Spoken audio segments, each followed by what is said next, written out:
pekerja tewas dan 21 lainnya luka-luka akibat ledakan kapal tanker Federal 2 di Batam, Kepulauan Riau.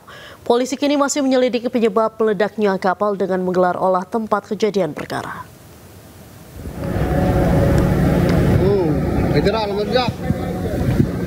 Kapal tanker Federal 2 yang sedang dalam perbaikan meledak dan terbakar pada Rabu dini hari tadi. Sedikitnya 10 pekerja galangan kapal ASL Shipyard Tanjung Uncang Batam meninggal dalam peristiwa kebakaran ini. Selain itu 21 pekerja lainnya dilaporkan mengalami luka-luka. Saat ini korban luka masih dirawat di beberapa rumah sakit di Batam, di antaranya di Rumah Sakit Awal Bros Batam, Rumah Sakit Mutiara Aini, Rumah Sakit Geraha Hermin, dan Rumah Sakit Santa Elizabeth. Mungkin itu lah dia kan? Oh, tidak mungkin. Wah, ini benar dia kan? Ibu nyamakan diri. Dan untuk mengetahui informasi selengkapnya kami telah terhubung dengan jurnalis iNews Gusti Yenosa di TKP Tanjung Uncang Batu Aji Batam dan Alfi Al-Rashid di Rumah Sakit Mutiara Aini Batam. Selamat sore rekan-rekan, saya ke Gusti terlebih dahulu. Bagaimana situasi terkini di TKP? Apakah masih ada proses evakuasi? Boleh digambarkan di sana seperti apa, Gusti? Saat ini di TKP di PT ASL Shipyard, evakuasi dan olah TKP dari Satreskrim Polresta Barelang dan Ditkrim Polda Kepri masih berlangsung. Tim Inavis dan forensik dari Polda Kepri juga masih berada di lokasi tempat kapal MT Federal yang sebelumnya meledak dan menewaskan 10 orang dan melukai 21 pekerja lainnya. Dan di Polresta Barelang sendiri, tepatnya di Satreskrim, keluarga korban juga sudah membuat laporan polisi dan polisi juga sedang meminta keterangan dari beberapa orang yang bertanggung jawab terhadap terjadinya peristiwa ini. Demikian, Dandra. Baik. Gusti, dari Anda berada saat ini ke TKP ini jaraknya berapa meter kira-kira? Bukan meter tapi kilo. Jadi kapal itu sendiri berada di bibir pantai di tepi laut. Jadi kalau dari gerbang sini mungkin berjarak sekitar 2 hingga 3 kilo ke belakang. Baik, apakah sudah ada informasi lebih lanjut soal proses yang saat ini tengah dilakukan di dalam ini seperti apa? Saat ini polisi masih melakukan olah TKP, mengumpulkan puing-puing. Namun untuk masuk ke dalam kapal MT Federal itu belum bisa dilakukan. Tadi informasi dari Kasat Reskrim Polresta Barelang menyebutkan bahwa tim Inavis masih menunggu tim forensik dari Mabes Polri. Demikian. Baik, terima kasih Gusti. Melaporkan langsung dari ASL Shipyard dan selanjutnya kita akan ke Rumah Sakit Mutiara Aini Batam. Ada Alfi. Alfi, boleh digambarkan saat ini bagaimana situasi terkini di rumah sakit? Baik, Diandra. Saat ini kondisi suasana di Rumah Sakit Mutiara Aini sendiri sudah mulai sepi karena jenazah atau korban yang meninggal dunia sudah dievakuasi ke Rumah Sakit Bayangkara Batam, Polda Kepulauan Riau. Dan di sini masih ada sisa korban yang luka ringan maupun kritis, Diandra. Baik, ada berapa jenazah korban yang sudah dipindahkan ke Rumah Sakit Bayangkara Batam? Kalau yang di Rumah Sakit Mutiara ini sendiri ada 4 korban meninggal dunia dan semuanya sudah dievakuasi ke Rumah Sakit Bayangkara Batam, Polda Kepulauan Riau. Baik, seluruhnya ini sudah berhasil diidentifikasi ya? Benar Diandra. Seluruh korban meninggal dunia dari kebakaran kapal MT Federal 2 ada 10 korban meninggal dunia. Untuk di Rumah Sakit Mutiara Aini sendiri, ada 4 korban meninggal dunia dan sudah dievakuasi. Sementara untuk korban luka di sana ada berapa dan kondisinya seperti apa, Alfi? Menurut informasi yang kita peroleh, di sini ada 11 korban yang luka ataupun yang kritis yang masih dirawat, Diandra. Baik, terima kasih Alfi, dan sebelumnya ada Gusti melaporkan dari Batam, Kepulauan Riau. Selamat sore, selamat kembali bertugas rekan-rekan. 10 pekerja tewas dan 21 lainnya luka-luka akibat ledakan kapal tanker Federal 2 di Batam, Kepulauan Riau. Polisi kini masih menyelidiki penyebab meledaknya kapal dengan menggelar olah tempat kejadian perkara. Federal meledak. Yang kedua kali, Federal. Kapal tanker Federal 2 yang sedang dalam perbaikan meledak dan terbakar pada Rabu dini hari tadi. Sedikitnya 10 pekerja galangan kapal PT ASL Shipyard Tanjung Uncang Batam meninggal dalam peristiwa kebakaran ini. Selain itu, 21 pekerja lainnya dilaporkan mengalami luka-luka. Saat ini korban luka masih dirawat di beberapa rumah sakit di Batam, diantaranya di Rumah Sakit Awal Gros Batam, Rumah Sakit Mutiara Aini, Rumah Sakit Geraha Hermi, dan Rumah Sakit Santa Elizabeth. Wah, nggak mungkin.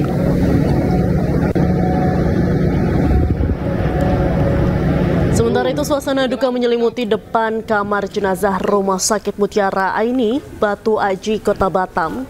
Keluarga yang tengah menunggu identifikasi korban tidak kuasa menahan tangis dengan kejadian yang menimpa anggota keluarga mereka.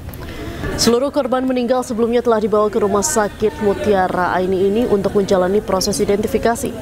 Polisi kini masih menyelidiki penyebab meledaknya kapal dengan menggelar olah tempat kejadian perkara.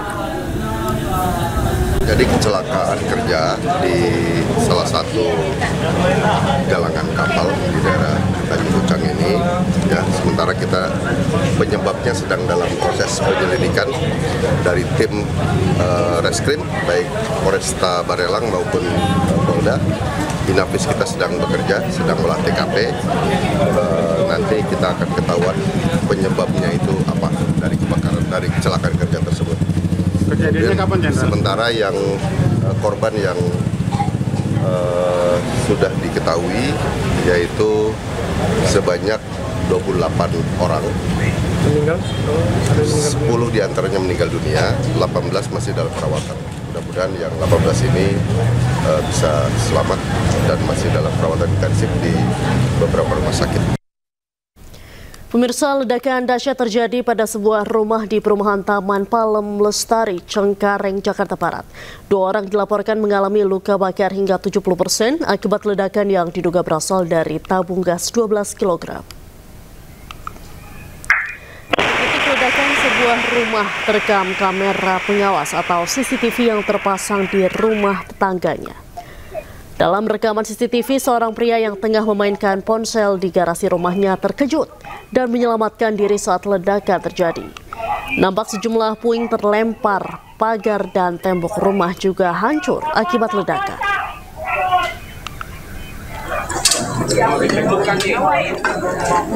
Polisi mengungkapkan ledakan terjadi akibat tabung gas 12 kg. Polisi juga menyebut ada 2 korban yang mengalami luka bakar hingga 70%. Kini kedua korban sudah dievakuasi ke Rumah Sakit Umum Daerah Cengkareng.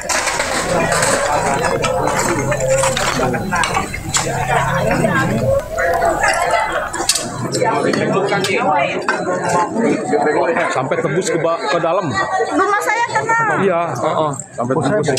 Pemirsa, pasca kebakaran 3 rumah 2 lantai semi permanen di Jalan Pademangan Raya, Pademangan, Jakarta Utara, petugas melakukan evakuasi 4 jenazah korban yang merupakan satu keluarga di reruntuhan rumah.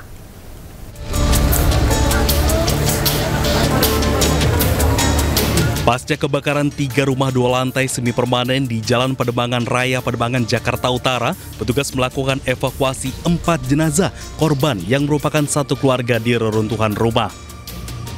Keempat jenazah dibawa ke RSCM untuk diautopsi, sementara Polres Jakarta Utara mengerahkan tim identifikasi untuk mengetahui penyebab kebakaran. Sementara Camat Pademangan menyebut seluruh korban selamat telah mendapat bantuan tempat tinggal sementara. Yang meninggal tuh ada 4 yang usia 55, ada yang 20 tahun dan 11 tahun anak sama 2 tahun. Sekarang dalam kondisi dibawa jenazahnya ke Rumah Sakit Cipto Mangunkusumo.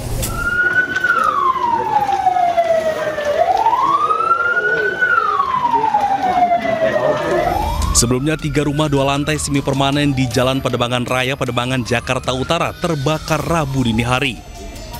4 orang yang merupakan satu keluarga ditemukan tewas di dalam rumah yang terbakar. Belum diketahui penyebab kebakaran, namun diduga api berasal dari adanya pembakaran kabel tembaga yang menyambar ke styrofoam. Kemudian api membesar dan menyambar ke rumah korban. Dari Jakarta, Sofyan Firdaus, iNews melaporkan. Pemirsa, sesosok mayat laki-laki ditemukan di toilet sebuah pusat perbelanjaan di kawasan Kebayoran Baru, Jakarta Selatan, Rabu pagi.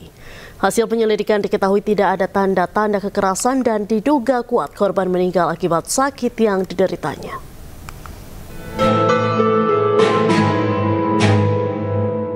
Pengunjung dan pengelola sebuah pusat perbelanjaan di Kebayoran Baru, Jakarta Selatan, Rabu pagi digegerkan dengan ditemukannya sesosok mayat di toilet lantai 1. Kondisi korban yang bersimbah darah membuat polisi langsung menggelar olah TKP.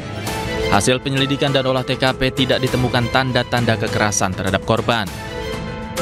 Dugaan kuat penyebab kematian akibat sakit yang dideritanya.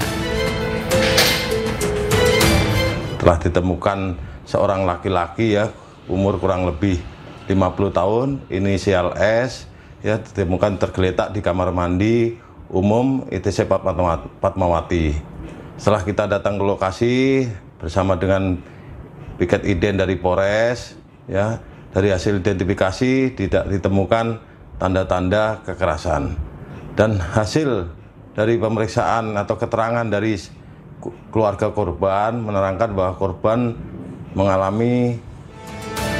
Polisi kemudian membawa jasad korban ke Rumah Sakit Fatmawati, Jakarta Selatan guna dilakukan visum. Informasi terakhir, korban sudah diambil pihak keluarga untuk dimakamkan.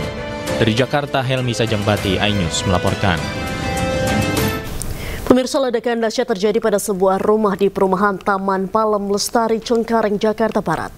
2 orang dilaporkan mengalami luka bakar hingga 70% akibat ledakan yang diduga berasal dari tabung gas 12 kg.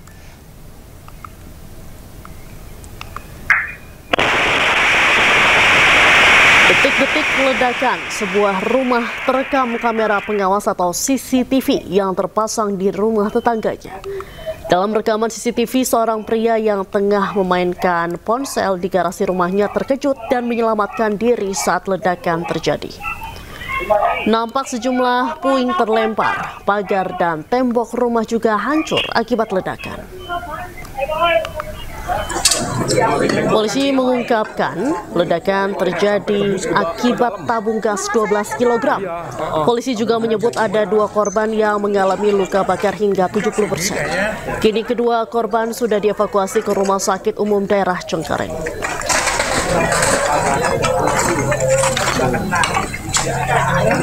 Dan untuk mengetahui informasi selengkapnya, kami telah terhubung dengan jurnalis iNews Wenda Nura di perumahan Taman Palem Lestari, Cengkareng, Jakarta Barat.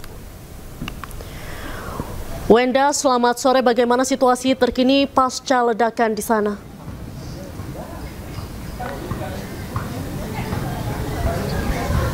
Ya, selamat sore Diandra dan juga pemirsa. Betul sekali bahwa pagi hari tadi terjadi ledakan yang cukup besar di kawasan Cengkareng, Jakarta Barat. Dan saya akan menunjukkan kepada Anda, Diandra dan juga pemirsa, bagaimana situasi pasca ledakan tersebut.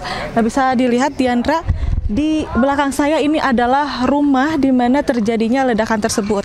Nah, bisa dilihat ini puing-puingnya. Jadi memang karena ledakannya cukup besar sehingga genteng-genteng pun ini sampai ke bawah runtuh gitu. Dan berdasarkan identifikasi sementara, ledakan ini terjadi akibat ledakan dari tabung gas 12 kg yang mana ini menghancurkan satu buah rumah, dan yang rumah sebelahnya ini juga bisa dilihat Diandra dan juga pemirsa, ini juga ikut hancur ya, bagian atasnya, kaca dan juga plafonnya juga ini ikut hancur. Nah, dari ledakan ini ada 2 orang korban yang mana satu korban ini berinisial W ini mengalami luka bakar yang cukup berat sehingga saat ini sudah dirujuk ke Rumah Sakit Pertamina karena sebelumnya dirujuk ke rumah sakit terdekat yang mana alat-alatnya ini tidak lengkap sehingga dirujuk ke Rumah Sakit Pertamina.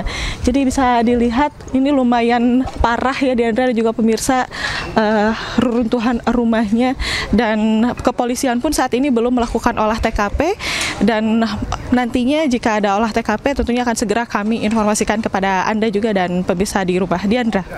Berarti sudah dikonfirmasi untuk penyebab ledakan sendiri ini apa?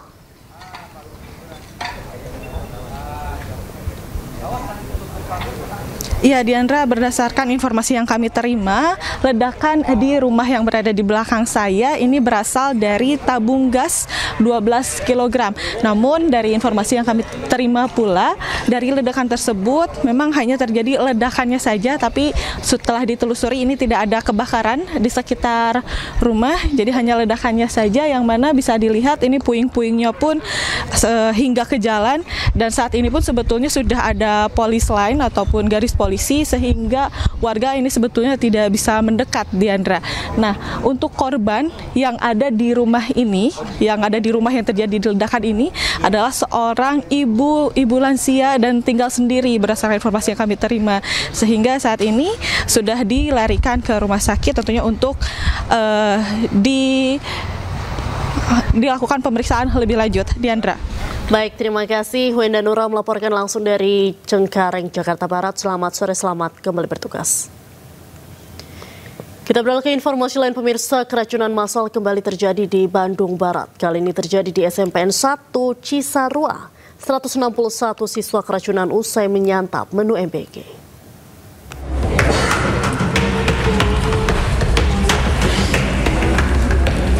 Sejumlah siswa di SMPN 1 Cisarua merintih kesakitan akibat keracunan massal yang diduga usai menyantap menu MBG.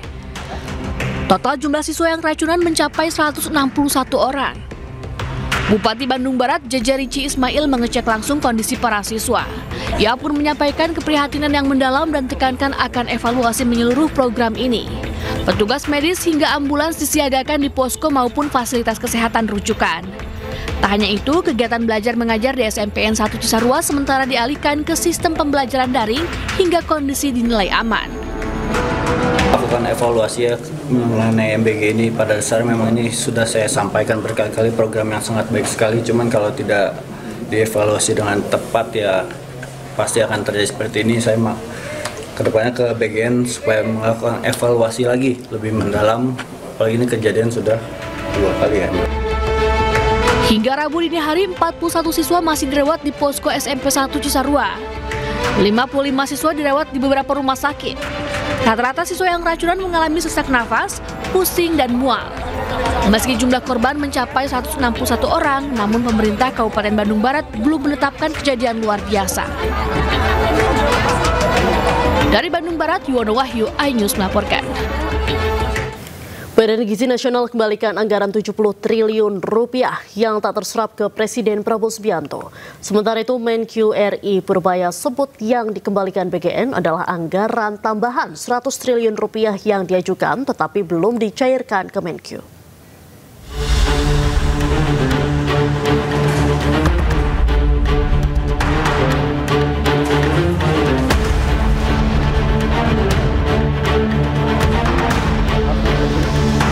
Menteri Keuangan Republik Indonesia Purbaya Yudi Sadewa belum menerima laporan terkait pengembalian dana 70 triliun rupiah program makan bergizi gratis oleh Badan Gizi Nasional kepada Presiden Prabowo Subianto. Bahkan menurut dia, yang hendak dikembalikan adalah dana cadangan 100 triliun rupiah, di mana anggaran itu belum dialokasikan oleh Kementerian Keuangan sehingga dananya belum tersedia. Enggak, yang saya tahu dia balikin 100 triliun dari anggaran yang dia sempat minta, tapi itu belum dianggarkan betul. Jadi sebetulnya uangnya belum ada. Kalau yang 70 itu berarti belum ada informasi dari itu ya, dari anggaran yang dia minta dulu yang belum kita alokasikan, jadi uangnya nggak ada betulan. Justru yang kita lihat yang tadi yang disebut tadi, yang 71T yang akhir itu bukan yang dibalikin ya, dianggarkan ya. Berapa yang diserap sampai akhir tahun, kita lihat ya. Kan programnya bagus, harusnya kita dorong supaya lebih bagus penyerapannya. Sebelumnya, Kepala Badan Gizi Nasional Dadan Hindayana menyebut, tahun ini BGM menerima alokasi anggaran sebesar 71 triliun rupiah ditambah dana standby 100 triliun rupiah. Dari total itu, 99 triliun rupiah berhasil terserap, sementara 70 triliun rupiah dikembalikan kepada Presiden Republik Indonesia karena kemungkinan tidak terserap pada tahun ini. Tim Liputan iNews melaporkan. Pemirsa, program makan bergizi gratis terus digelar di seluruh penjuru Indonesia. Anak-anak pun menikmati program unggulan program Presiden Prabowo ini. Makasih ya Pak Prabowo, MBG-nya udah sampai SLP Negeri 1 Bantul, Yogyakarta. Enak banget nih Pak, sering-sering ya Pak. Anak-anak di Sekolah Luar Biasa Negeri 1 Bantul, Yogyakarta akhirnya bisa menikmati makanan bergizi gratis. Mereka pun senang dan menyukai menu yang disajikan. Menu berupa ayam katsu, kentang goreng, dan buah kelengkeng ini menjadi favorit para siswa. Sementara di Depok, Jawa Barat, SPPG Sawangan tampil berbeda. Tak hanya menu MBG yang dimaksimalkan, SPPG-nya pun berhias dengan mural. Mural dibuat oleh seniman mural lokal. Mural dibuat sebagai bentuk ekspresi sekaligus edukasi pentingnya gizi seimbang bagi masyarakat. Mural di SPPG Sawangan membuktikan pelayanan publik bisa tampil hangat dan inspiratif.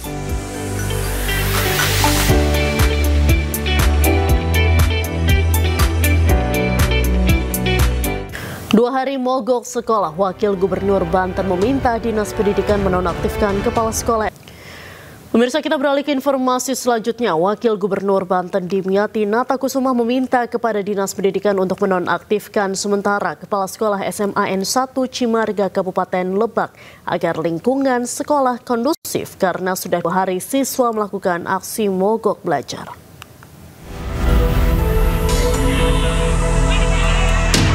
Usai kepala sekolah SMAN 1 Cimarga, Kabupaten Lebak, Banten diduga menampar siswa yang kedapatan merokok di lingkungan sekolah, Wakil Gubernur Banten Dimyati Natakusuma meminta kepada Dinas Pendidikan dan Kebudayaan untuk menonaktifkan kepala sekolah SMAN 1 Cimarga, Kabupaten Lebak. Menurut Dimyati, kepala sekolah harus dinonaktifkan terlebih dahulu agar lingkungan sekolah kondusif karena sudah 2 hari siswa melakukan aksi mogok belajar. Sekarang udah harus nonaktif, tidak boleh tawar-tawar lagi, ganti PLT sekalian diproses begitu. Jadi nggak benar, sama kayak daerah. Kalau daerah Banten ini nggak nyaman, nggak tentrem, nggak kondusif, berarti wakil gubernur dan gubernurnya nggak bagus. Gitu. Walaupun penyebabnya ada siswa yang merokok di lingkungan sekolah, Pak. Apapun hal-hal itu tetap ya kepala sekolahnya kita beri sanksi dulu nonaktif, baru kita lakukan investigasi. Meski demikian, Dinas Pendidikan Banten menyebut penonaktifan kepala sekolah SMAN 1 Cimarga tersebut hanya sementara untuk mendalami kasus tersebut dan akan memberikan sanksi kepada siswa yang kedapatan merokok tersebut. Dari Lebak, Banten, Tim Liputan iNews melaporkan. Pasca viral di media sosial orang tua siswa SMAN 1 Cimarga Kabupaten Lebak yang diduga ditampar oleh kepala sekolah usai terpergok merokok di lingkungan sekolah tidak terima dan meminta Dinas Pendidikan memindahkan kepala sekolah tersebut.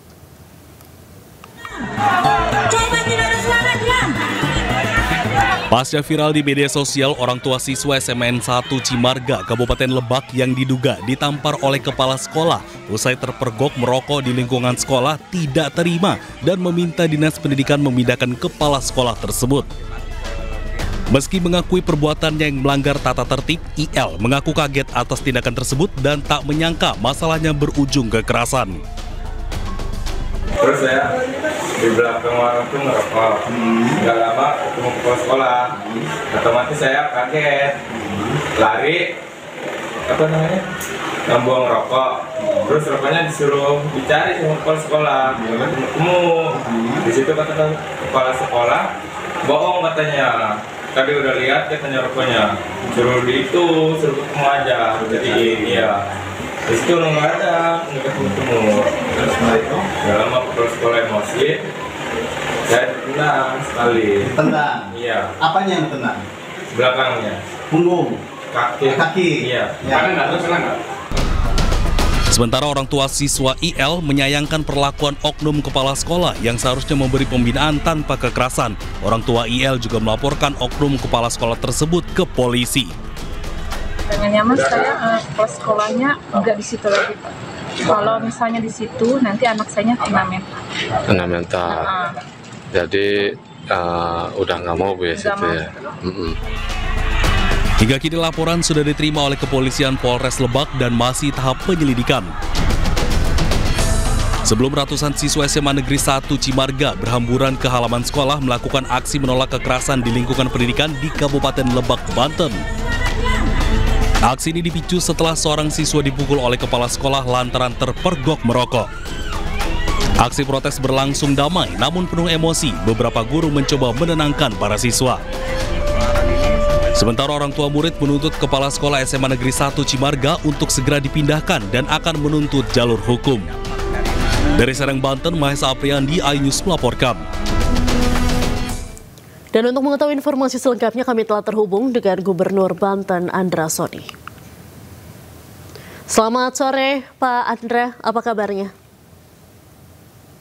Selamat sore. Alhamdulillah baik. Alhamdulillah baik. Pak, apa sebetulnya pertimbangan dari Bapak sendiri untuk menonaktifkan Kepala Sekolah SMN 1 Cimarga? Baik, pertama kami tentu prihatin ya dengan apa yang terjadi dan tentu kita tidak berharap kejadian yang terjadi. 2 hari anak-anak mogok sekolah, 630 siswa mogok sekolah dan guru-guru sudah sulit mengendalikan dan kita berpikir bila mana ini dibiarkan maka akan berlanjut.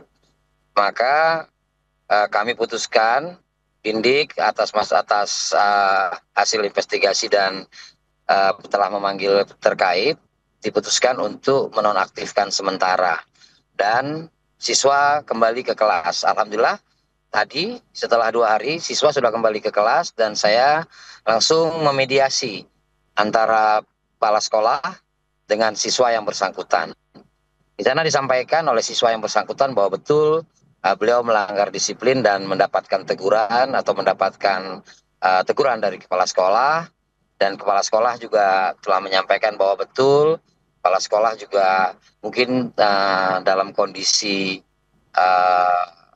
sesuatu gitu yang kemudian terucap kata-kata yang tidak tepat dan kemudian kedua belah pihak saya minta untuk saling berintrospeksi karena tidak ada satupun guru yang niat untuk mencelakai anak-anaknya dan apa yang dilakukan kepala sekolah adalah dalam rangka menertibkan siswa dan apa yang dilakukan oleh siswa adalah merupakan sebuah pelanggaran disiplin. Maka alhamdulillah tadi mereka sudah saling memaafkan, bertabayun dan mudah-mudahan esok kedua belah pihak atau seluruh pihak yang ada di SMA 1 Cimarga bisa bekerja, belajar seperti sedia kala. Baik, berarti mediasi sudah dilakukan terhadap 2 pihak, tapi untuk Kepsek sendiri ini masih akan tetap dinonaktifkan atau akan seperti apa Pak? Insya Allah ya setelah tadi kita berbincang dengan 9 guru, tambah wali kelas dan pihak-pihak sekolah, insya Allah besok menjadi tanggung jawab, ke depan menjadi tanggung jawab semua pihak untuk kelancaran proses belajar mengajar di sekolah. Maka besok akan ada semacam kesepakatan atau perdamaian antara orang tua dengan guru, kemudian agar guru tidak berhadapan dengan permasalahan hukum. Karena dalam hal seperti ini tentu kita tidak punya niat untuk jangan sampai guru-guru dalam rangka menegakkan disiplin berhadapan dengan hukum. Baik, jadi tidak dinonaktifkan atau dipindahkan dari sekolah tersebut ya Pak ya? Oh tidak, jadi saya sudah jelaskan kepada yang bersangkutan, Ibu memahami kan apa yang kita lakukan. Betul Pak, saya sudah tidak bisa mengatasi selama 2 hari anak-anak tidak masuk sekolah. Maka keputusan Bapak untuk menonaktifkan saya sementara mudah-mudahan menjadi solusi.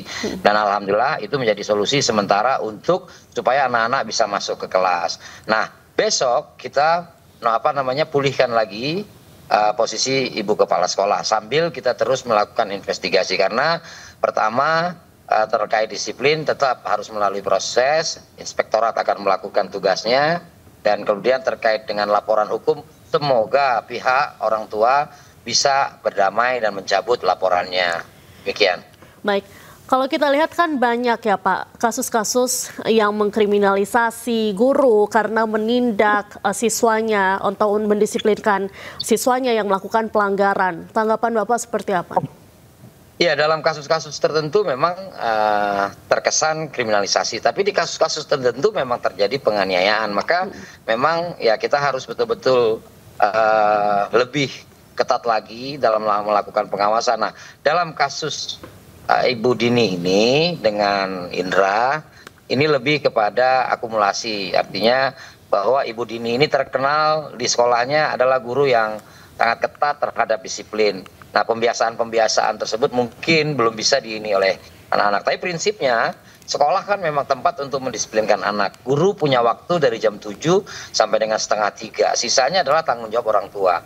Maka mudah-mudahan kejadian ini bisa menjadi pelajaran buat kita semua, ya, tidak menghalangi juga guru untuk mendisiplinkan anak, tapi juga tidak membiarkan guru untuk semena-mena. Nah, dalam konteks Bu Dini dengan Indra, anak-anak Indra, mudah-mudahan ini pelajaran juga buat SMA 1 Cimarga dan sekolah-sekolah yang lain, bahwa disiplin merupakan nyawanya sekolah, nyawanya anak-anak, rohnya dalam dunia pendidikan. Nggak akan ada hasil tanpa kedisiplinan. Dan kemudian kepedulian guru, kan kadang ada juga guru yang sudah tidak peduli. Ya, apapun yang dilakukan anak-anaknya akhir tutup mata. Nah, apa yang dilakukan oleh Bu Dini ini kan sesuatu yang baik sebenarnya, yaitu mendisiplinkan pelanggaran. Dan jadi tentu ada hukuman-hukuman tertentu yang harus dihadapi oleh pelanggar-pelanggar daripada ketentuan sekolah. Salah satu adalah sekolah tidak boleh merokok di sekolah, anak murid tidak boleh merokok, banyak hal-hal lain yang harus diutamakan ke depan. Dan kita berharap mudah-mudahan anak-anak sekolah di SMA 1 Cimarga konsentrasi lagi sekolahnya, ya mudah-mudahan ini bisa kita selesaikan secara bersama-sama. Baik. Agar tidak terjadi kesalahpahaman, tidak terjadi hal-hal yang di luar kehendak kita. Baik, terima kasih banyak Pak Andra Soni sudah bergabung dengan iNews Sore hari ini. Salam sehat selalu Bapak. Terima kasih. Pemirsa, kita beralih ke informasi selanjutnya. Anggota DPR RI fraksi PDIP Komisi 6 Rieke Diah Pitaloka meminta tolong kepada Gubernur Jawa Barat Deddy Mulyadi terkait kondisi jalan rusak. Keduanya saling balas di media sosial untuk mencari solusi atas lambannya perbaikan jalan tersebut. Assalamualaikum Kang Deddy, saya Nyi Iroh, warga Cikidang di Sukabumi. Tak jalan ke Sigakia Kang Deddy, jalan pasir lengkap Kang Deddy, tolong dibantu Kang Deddy, kasihan warga Kang Deddy. Kasihan mana nggak Kang Deddy? Ini jalan kayak gini, di pasir lengkap Kang Deddy, di Bantosnya, mohon dibantu Kang Deddy. Kang Deddy harus ya, KDM. Tolong Pak Bupatinya juga di Pasir Langkap, Kecamatan Cikidang. Kayak jalan. Kebayang tuh upami wengi-wengi. Ini kayak gini nih. Jalannya bahaya banget.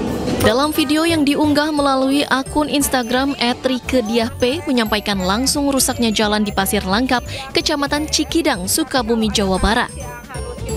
Pak Deddy, jalan di Cikidang, Pak Deddy. Tulungan, Pak Deddy, tulungan. Tuh Pak, lihat Pak. Jalannya Pak, ini mah mending Pak, segini mah tadi hancur Pak. Rieke juga menyampaikan bahwa saat masa reses, ia turun ke daerah untuk menyerap aspirasi masyarakat. Unggahan itu kemudian ditanggapi langsung Gubernur Jawa Barat Deddy Mulyadi melalui akun Instagramnya @deddymulyadi71 dan mengatakan pihaknya akan berkoordinasi dengan Bupati setempat untuk segera mendapat prioritas. Sukabumi itu kabupaten yang sering sekali dibantu oleh provinsi.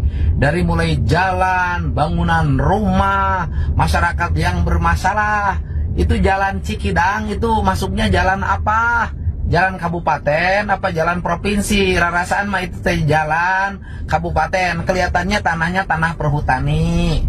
Ya, nanti kita koordinasi sama bupatinya itu untuk segera mendapat prioritas. Mohon dibantu Kang Deddy. Hal ini menjadi kolaborasi antara anggota DPR RI dengan Gubernur Jawa Barat untuk mencari solusi atas lambannya perbaikan jalan Pasir Langkap di Kecamatan Cikidang, Sukabumi. Ini kayak gini nih, jalannya bahaya banget. Jalan ke Sigakia Kang Deddy. Pemirsa, seorang warga berusia 52 tahun asal Kecamatan Sobang, Kabupaten Pandeglang, Banten terpaksa ditandu sejauh 10 km untuk menuju puskesmas setempat. Warga terpaksa menandu lansia yang sakit lantaran kondisi jalan yang rusak parah dan tidak bisa dilalui kendaraan baik motor maupun mobil. Untuk pemerintah Pandeglang ya, minta tolong.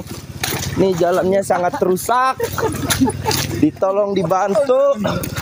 Pria lanjut usia warga Kampung Pacar, Desa Kutamekar, Kecamatan Sobang, Pandeglang, Banten, terpaksa ditandu sejauh 10 km untuk menuju rumah sakit karena jalan di desa kondisinya rusak parah dan tidak bisa dilalui kendaraan roda 4 viral di media sosial. Banyak netizen yang menyesalkan kurangnya perhatian pemerintah setempat terkait infrastruktur jalan yang menyulitkan warga beraktivitas dan sulit mendapatkan pertolongan medis.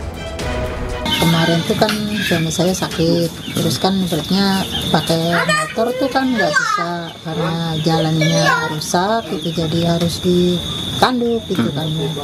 Karena gimana ya, orang jalannya kayak gini jadi kan telat, nggak bisa pakai motor, nggak bisa pakai mobil gitu. Ya kira-kira itu 10 kilo lah gitu. Jadi kadang di sini ada yang sakit itu kadang ditanduk. Berarti sering ya Bu ya, yang ditandu ya Bu kalau orang sakit Bu? Iya, yang melahirkan kadang kayak gitu Pak. Jadi kadang ditanduk, jadi kan kadang hujan-hujan kan nggak bisa pakai motor, nggak bisa pakai mobil gitu. Warga berharap pemerintah Provinsi Banten dapat segera memperbaiki kondisi jalan agar bisa dilalui kendaraan dan memudahkan akses warga beraktivitas. Dari Pandeglang, Banten, Iskandar Nasution, iNews melaporkan. Tidak hanya di Provinsi Banten, di Kabupaten Maros, Sulawesi Selatan, akibat jalan rusak, seorang wanita hamil yang hendak melahirkan harus ditandu sejauh 7 km menuju puskesmas untuk persalinan.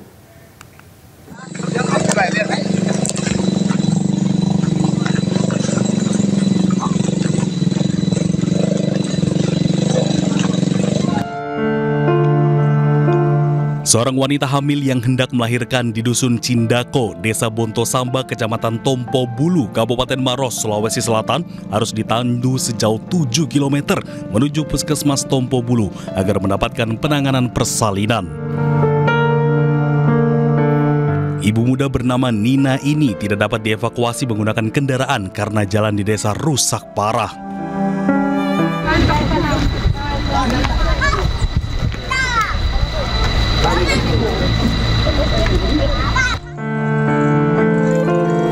Warga pun saling bergantian memikul hingga ke tempat yang bisa dilalui kendaraan. Buruknya jalan di wilayah ini sudah puluhan tahun terjadi dan belum tersentuh oleh pembangunan kabupaten.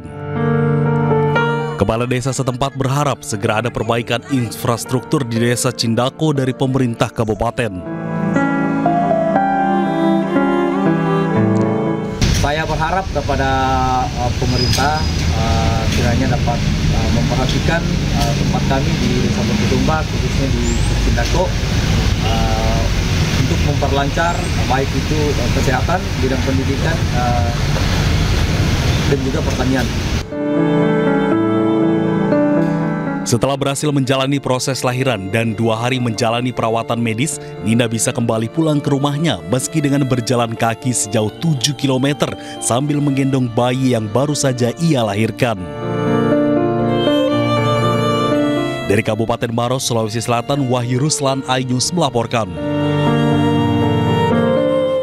Keracunan massal kembali terjadi di Bandung Barat. Kali ini terjadi di SMPN 1 Cisarua. 161 siswa keracunan usai menyantap menu MBG.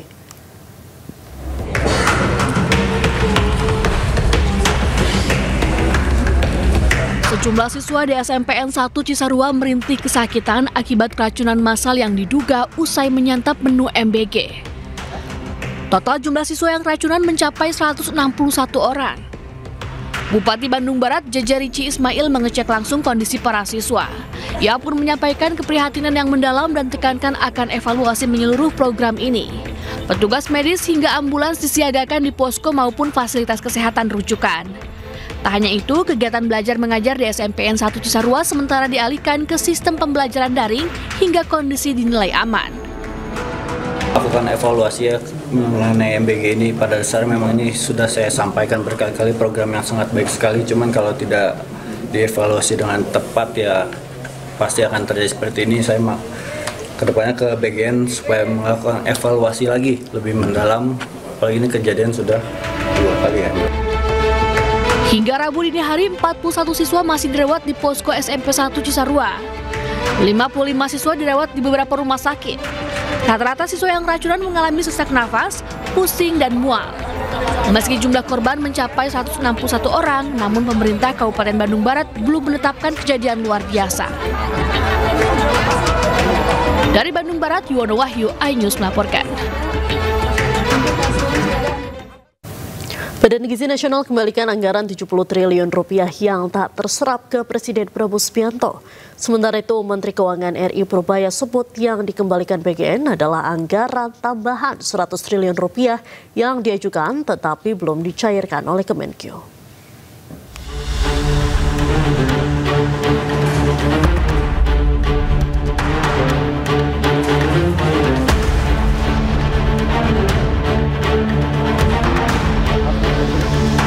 Menteri Keuangan Republik Indonesia Purbaya Yudi Sadewa belum menerima laporan terkait pengembalian dana 70 triliun rupiah program makan bergizi gratis oleh Badan Gizi Nasional kepada Presiden Prabowo Subianto. Bahkan menurut dia, yang hendak dikembalikan adalah dana cadangan 100 triliun rupiah, di mana anggaran itu belum dialokasikan oleh Kementerian Keuangan sehingga dananya belum tersedia. Enggak, yang saya tahu dia balikin 100 triliun dari anggaran yang dia sempat minta, tapi itu belum dianggarkan betul. Jadi sebetulnya uangnya belum ada. Kalau yang 70 itu berarti belum ada informasi dari itu, dari anggaran yang dia minta dulu yang belum kita alokasikan, jadi uangnya nggak ada betulan. Justru yang kita lihat yang tadi yang disebut tadi, yang 71T yang akhir itu bukan yang dibalikin ya, dianggarkan ya. Berapa yang diserap sampai akhir tahun, kita lihat. Kan programnya bagus, harusnya kita dorong supaya lebih bagus penyerapannya. Sebelumnya, Kepala Badan Gizi Nasional Dadan Hindayana menyebut, tahun ini BGM menerima alokasi anggaran sebesar 71 triliun rupiah ditambah dana standby 100 triliun rupiah. Dari total itu, 99 triliun rupiah berhasil terserap, sementara 70 triliun rupiah dikembalikan kepada Presiden Republik Indonesia karena kemungkinan tidak terserap pada tahun ini. Tim Liputan iNews melaporkan. Pemirsa, program makan bergizi gratis terus digelar di seluruh penjuru Indonesia. Anak-anak pun menikmati program unggulan program Presiden Prabowo ini. Makasih ya Pak Prabowo, MBG-nya udah sampai SLP Negeri 1 Bantul, Yogyakarta. Enak banget nih Pak, sering-sering ya Pak. Anak-anak di Sekolah Luar Biasa Negeri 1 Bantul, Yogyakarta akhirnya bisa menikmati makanan bergizi gratis. Mereka pun senang dan menyukai menu yang disajikan. Menu berupa ayam katsu, kentang goreng, dan buah kelengkeng ini menjadi favorit para siswa. Sementara di Depok, Jawa Barat, SPPG Sawangan tampil berbeda. Tak hanya menu MBG yang dimaksimalkan, SPPG-nya pun berhias dengan mural. Mural dibuat oleh seniman mural lokal. Mural dibuat sebagai bentuk ekspresi sekaligus edukasi pentingnya gizi seimbang bagi masyarakat. Mural di SPPG Sawangan membuktikan pelayanan publik bisa tampil hangat dan inspiratif.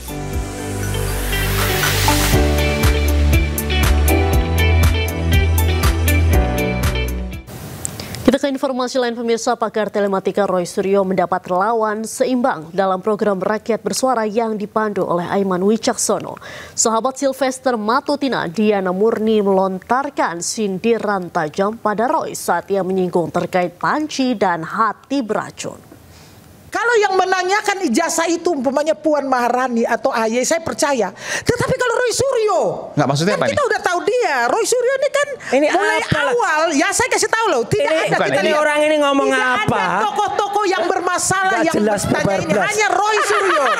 Karena ini maksudnya rekam jejak, track record. Ya, track recordnya dia. Kalau orang mencari kebenaran, kan dia harus tahu dirinya benar dulu, baru dia cari tahu kebenaran. Sedangkan dirinya aja tidak benar, bagaimana dia mau cari tahu ijazah maksudnya benar? Rekam jejak gimana nih maksudnya? Gimana? Ya saat dia menjadi menteri kan, ya bawa pulang panci ngawur ini, bohong ini, bohong. Tahu saya. Bohong kamu, bohong besar kamu. Panci di perumahan menteri. Orang nggak ngerti putusan pengadilan kayak gini nih. Udah deh, kacau orang ini.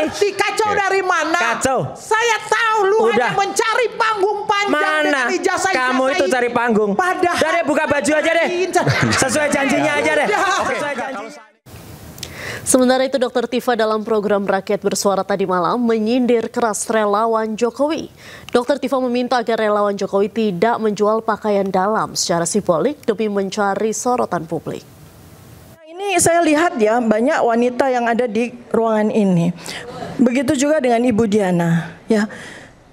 Kita tidak usah harus merendahkan kemuliaan kita sebagai wanita. Kita lahir ya sebagai ibu bangsa. Ya, dari rahim seorang wanita muncul penguasa, muncul presiden, muncul menteri. Kita dimuliakan oleh Allah Subhanahu wa taala sebagai makhluk yang mulia, sebagai makhluk yang perkasa, sebagai makhluk yang ditinggikan harkat dan martabatnya. Ya, oleh agama, oleh akidah, oleh keimanan semuanya, kita diberikan perlindungan atas aurat kita. Sebaiknya kita menggunakan baju yang bagus. Tetapi kenapa ada seseorang perempuan yang merendahkan dirinya serendah-rendahnya sehingga dia mengajak demo dengan mempertontonkan bra dan celana dalamnya. Ini saya sangat sedih ya. Jadi atas dua hal, atas dua topik ya, atas dua topik yang saat ini diangkat oleh Mas Aiman di Rakyat Bersuara ini, ada dua hal yang sungguh tidak bajik ya, yang sungguh tidak bijak, yang sungguh tidak arif dilakukan. Pertama adalah terpidana Sylvester Matutina telah memberikan contoh betapa diinjak-injaknya hukum di Indonesia ini. Kita ingin mengangkat harkat hukum itu dengan kita mengikuti. Negara nggak boleh kalah.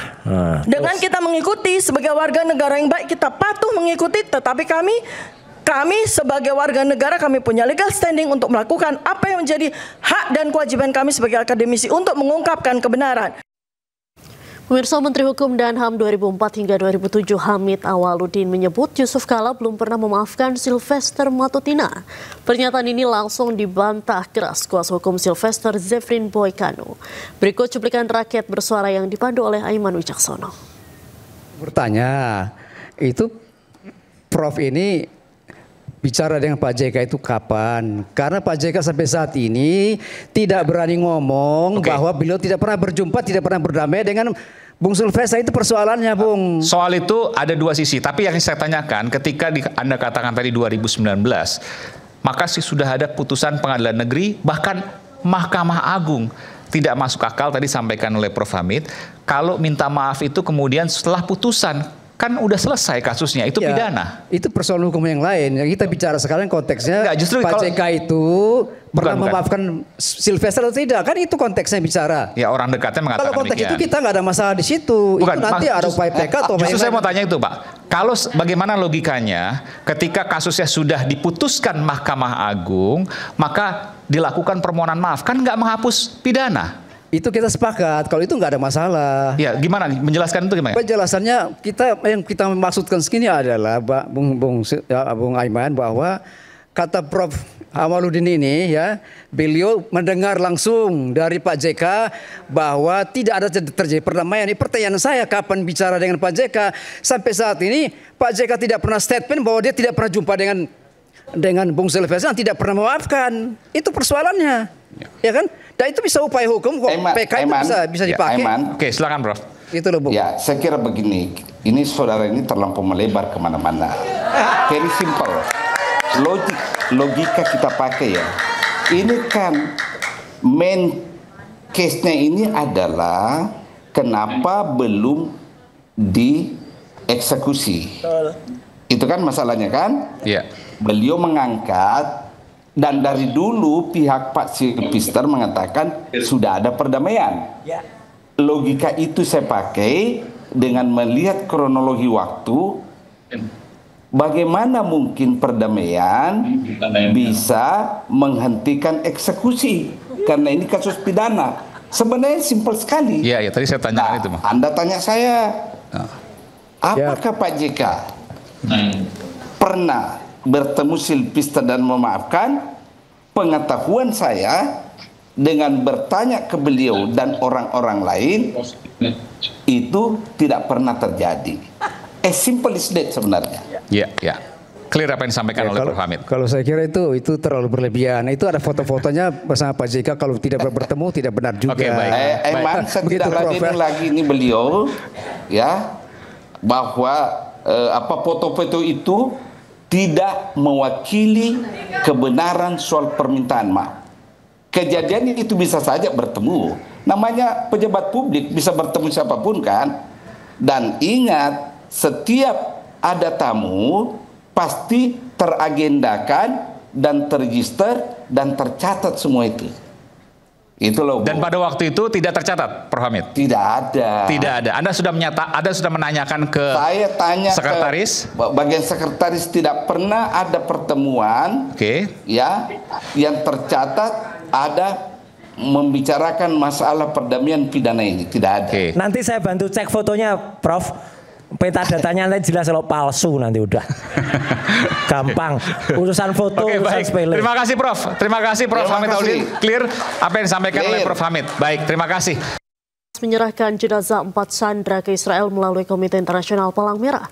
Sementara Rumah Sakit di Gaza telah menerima sebanyak 45 jenazah warga Palestina yang dipulangkan Israel.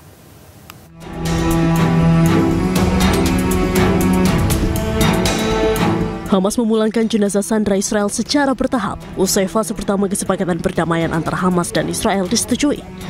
Usai memulangkan 4 jenazah pada Selasa lalu, Hamas kembali menyerahkan 4 lagi jenazah ke Komite Internasional Palang Merah ICRC yang kemudian diserahkan ke pihak Israel.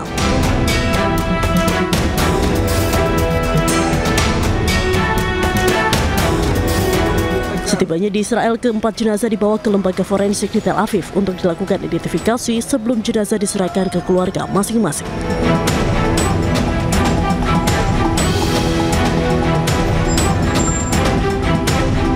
Sementara itu di sisi lain, Rumah Sakit di Gaza telah menerima sebanyak 45 jenazah warga Palestina yang dipulangkan oleh Israel. Nampak sejumlah kendaraan ICRC yang membawa jenazah-jenazah warga Palestina tiba di Kompleks Medis Nasser di Khan Yunis. Kedatangan jenazah pun langsung disambut oleh sejumlah orang yang tengah mencari jenazah anggota keluarganya.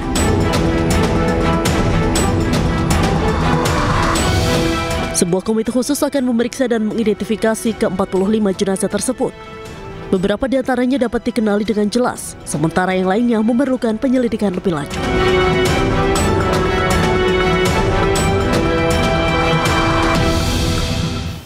Sejumlah kerangka jenazah ditemukan berserakan di bawah reruntuhan puing kota Gaza. Sebelumnya operasi pencarian korban tewas akibat serangan Israel di reruntuhan terus dilakukan oleh tim pertahanan sipil Gaza. Tim penyelamat Gaza sejauh ini telah menemukan sebanyak 250 jasad warga Palestina yang terkubur di bawah reruntuhan. Tim penyelamat pun menghadapi sejumlah kendala, di antaranya minimnya alat berat yang dikerahkan untuk membersihkan puing dan mengevakuasi jasad korban yang tertimbun puing. Juru bicara pertahanan sipil Gaza, Mahmud Basal pun memperkirakan masih ada 9.500 warga Palestina yang dilaporkan hilang.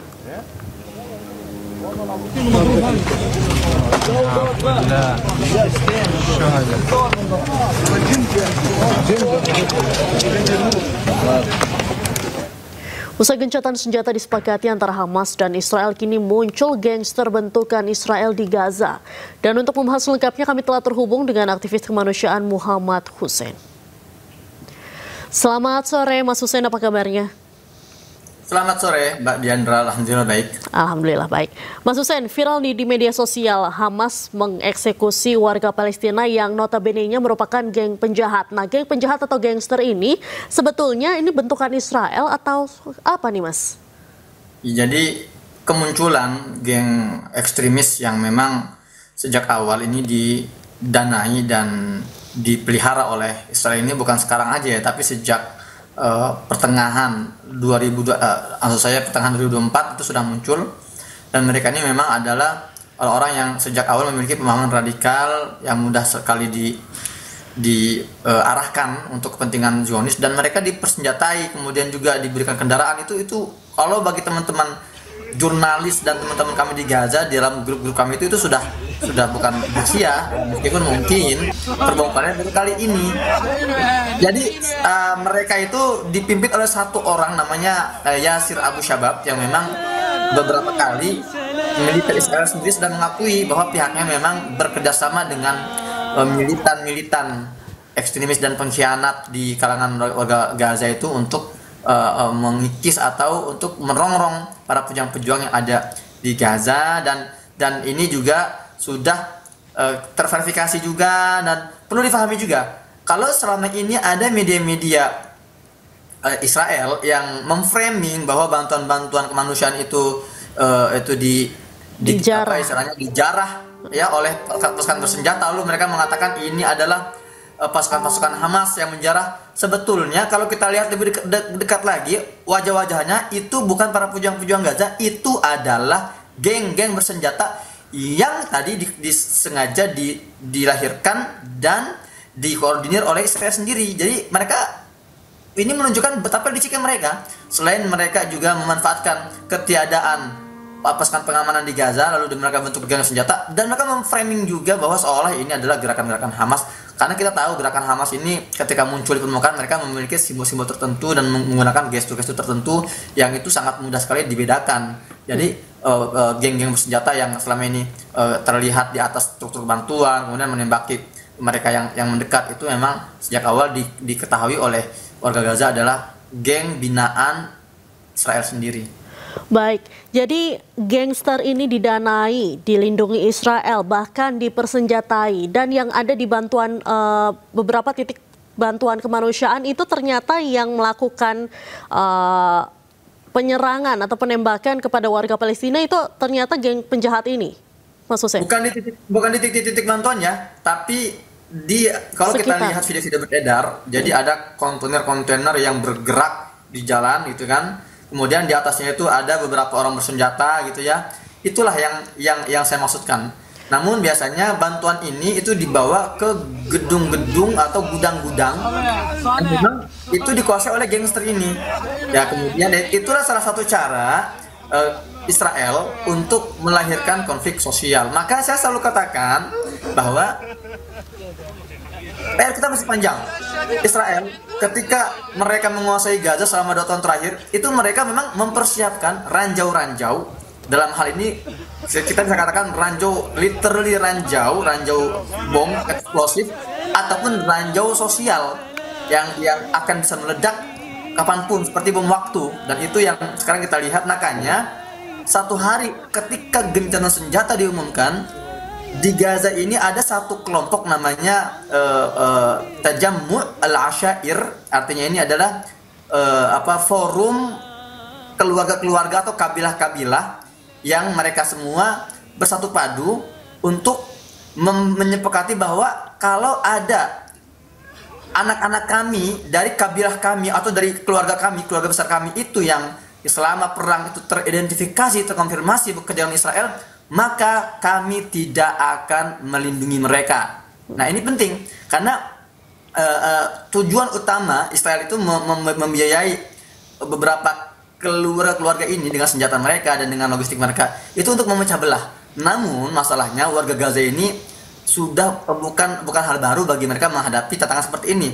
Tahun 2006-2007 pernah ada perang saudara di Gaza dan semua bisa diselesaikan oleh forum kekeluargaan ini, dan itu yang mereka yang langkah pertama mereka, langkah strategis mereka bahwa jangan sampai ada perang sipil yang memang sengaja didesain oleh Israel, jangan sampai terjadi di tubuh kita. Makanya para petinggi-petinggi keluarga yang dituakan ini mereka langsung berkoordinasi dengan pasukan keamanan di Gaza, dalam hal ini Hamas, untuk ikut mengidentifikasi siapa-siapa tokoh-tokoh atau sosok-sosok oknum-oknum yang terkonfirmasi bekerjasama dengan Israel.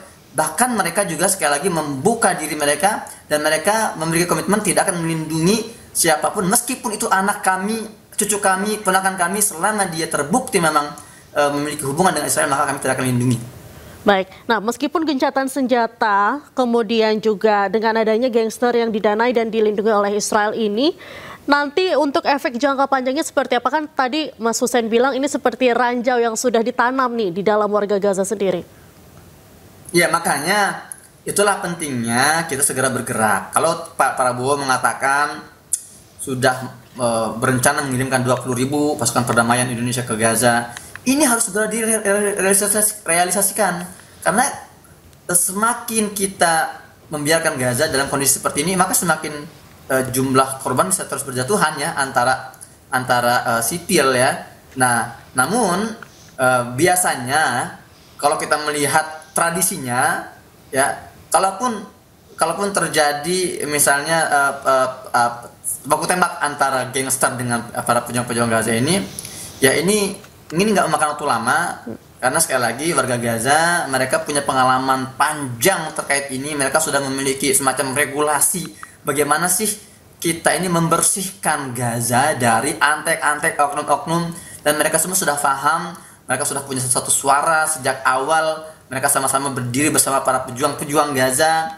Namun perlu digarisbawahi juga, gengnya Abu Shabab ini, gengnya Yasser Abu Shabab ini yang memang sejak awal mereka merasa di atas angin dan merasa mereka yang akan memegang kendali Gaza setelah perang selesai. Ternyata mereka juga mendapatkan respon menohok dari Israel. Israel mengatakan kami tidak akan melindungi atau mengevakuasi geng-geng ini ketika gencatan senjata berakhir. Baik. Terima kasih banyak Mas Hussein sudah bergabung dengan News Sore hari ini. Salam sehat selalu Mas Hussein. Ya, sama-sama.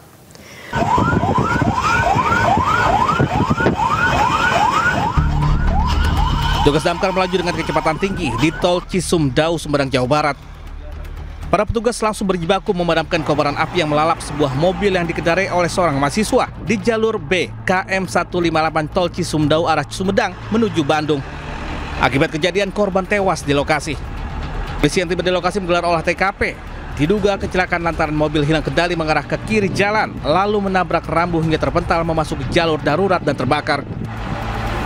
Pada saat terjadi kecelakaan tersebut terpental kurang lebih kendaraan dengan posisi korban itu 2,5 meter. 2,5 meter. Jadi tidak terbakar gitu? Tidak terbakar. Jadi posisi korban itu berada di sebelah kanan kendaraan. Selanjutnya korban dibawa ke Rumah Sakit Umar Wirahadi Kusuma, Sumedang. Sementara kasusnya ditangani unit Gakum Satlantas Polres Sumedang. Dari Sumedang, Jawa Barat, Beben Hafia News melaporkan.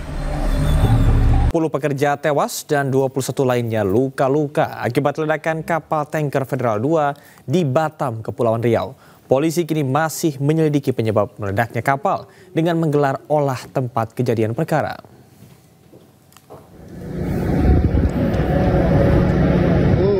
Federal meledak. Yang kedua kali, Federal.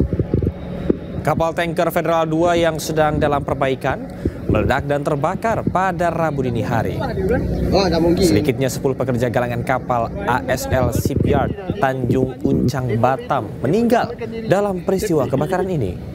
Selain itu, 21 pekerja lainnya dilaporkan mengalami luka-luka. Saat ini korban luka masih dirawat di beberapa rumah sakit di Batam.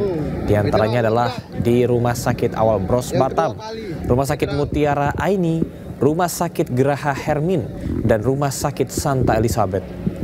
Tapi tidak mungkin itu mana dia? Wah, tidak mungkin. Sementara itu, suasana duka menyelimuti di depan kamar jenazah Rumah Sakit Mutiara Aini, Batu Aji, Kota Batam. Keluarga yang tengah menunggu identifikasi korban tidak kuasa menahan tangis dengan kejadian yang menimpa anggota keluarga mereka. Seluruh korban meninggal sebelumnya telah dibawa ke Rumah Sakit Mutiara Aini untuk menjalani proses identifikasi. Polisi kini masih menyelidiki penyebab meledaknya kapal dengan menggelar olah tempat kejadian perkara. Terjadi kecelakaan kerja di salah satu galangan kapal di daerah Tanjung Uncang ini. Ya, sementara kita penyebabnya sedang dalam proses penyelidikan dari tim reskrim baik Polresta Barelang maupun Polda. Inafis kita sedang bekerja, sedang olah TKP. Nanti kita akan ketahuan penyebabnya itu apa dari kebakaran, dari kecelakaan kerja tersebut. Kejadiannya kapan, Jenderal? Sementara yang korban yang sudah diketahui yaitu sebanyak 28 orang. Meninggal? 10 diantaranya meninggal dunia, 18 masih dalam perawatan. Mudah-mudahan yang 18 ini bisa selamat dan masih dalam perawatan intensif di beberapa rumah sakit. Ledakan dahsyat terjadi pada sebuah rumah di perumahan Taman Palem Lestari, Cengkareng, Jakarta Barat. 2 orang dilaporkan mengalami luka bakar hingga 70% akibat ledakan yang diduga berasal dari tabung gas 12 kg.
Detik-detik ledakan sebuah rumah terekam kamera pengawas atau CCTV yang terpasang di rumah tetangganya. Dalam rekaman CCTV, seorang pria yang tengah memainkan ponsel di garasi rumahnya terkejut dan menyelamatkan diri saat ledakan terjadi. Nampak sejumlah puing terlempar, pagar dan tembok rumah juga hancur akibat ledakan.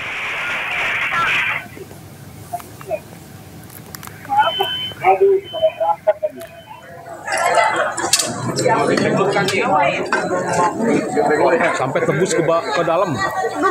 Polisi mengungkapkan ledakan terjadi akibat tabung gas 12 kg. Polisi juga menyebut ada 2 korban yang mengalami luka bakar hingga 70%. Kini kedua korban sudah dievakuasi ke Rumah Sakit Umum Daerah Cengkareng.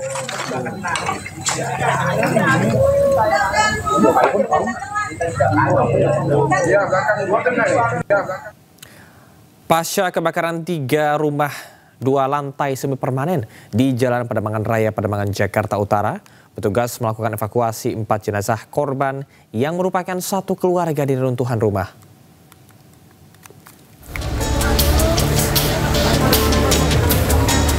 Pasca kebakaran 3 rumah 2 lantai semi permanen di Jalan Pademangan Raya Pademangan Jakarta Utara, petugas melakukan evakuasi 4 jenazah korban yang merupakan satu keluarga di reruntuhan rumah.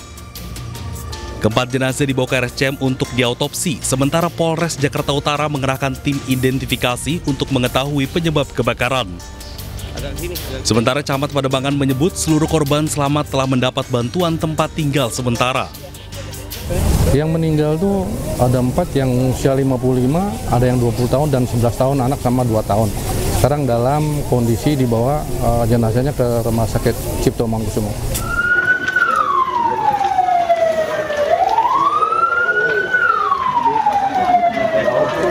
Sebelumnya 3 rumah 2 lantai semi permanen di Jalan Pademangan Raya Pademangan Jakarta Utara terbakar Rabu dini hari.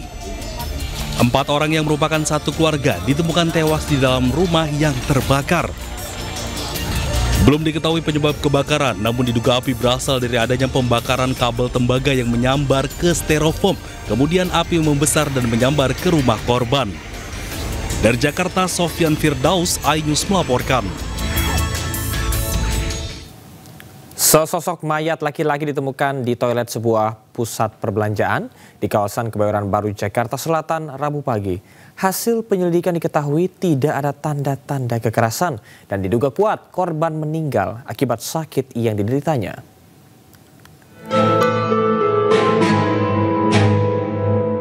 Pengunjung dan pengelola sebuah pusat perbelanjaan di Kebayoran Baru, Jakarta Selatan, Rabu pagi digegerkan dengan ditemukannya sesosok mayat di toilet lantai 1. Kondisi korban yang bersimbah darah membuat polisi langsung menggelar olah TKP. Hasil penyelidikan dan olah TKP tidak ditemukan tanda-tanda kekerasan terhadap korban. Dugaan kuat penyebab kematian akibat sakit yang dideritanya. Telah ditemukan seorang laki-laki ya, umur kurang lebih 50 tahun, inisial S, ya, ditemukan tergeletak di kamar mandi, Umum ITC Fatmawati. Setelah kita datang ke lokasi bersama dengan piket ident dari Polres, ya, dari hasil identifikasi tidak ditemukan tanda-tanda kekerasan. Dan hasil dari pemeriksaan atau keterangan dari keluarga korban menerangkan bahwa korban mengalami. Polisi kemudian membawa jasad korban ke Rumah Sakit Fatmawati, Jakarta Selatan guna dilakukan visum. Informasi terakhir, korban sudah diambil pihak keluarga untuk dimakamkan. Dari Jakarta, Helmi Sajangbati, iNews melaporkan. Pemirsa, keracunan massal kembali terjadi di Bandung Barat. Kali ini terjadi di SMPN 1 Cisarua. 161 siswa keracunan usai menyantap menu makan bergizi gratis.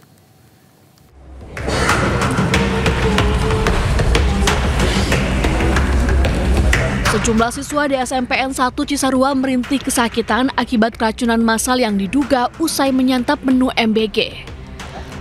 Total jumlah siswa yang keracunan mencapai 161 orang. Bupati Bandung Barat Jaja Rici Ismail mengecek langsung kondisi para siswa. Ia pun menyampaikan keprihatinan yang mendalam dan tekankan akan evaluasi menyeluruh program ini. Petugas medis hingga ambulans disiagakan di posko maupun fasilitas kesehatan rujukan.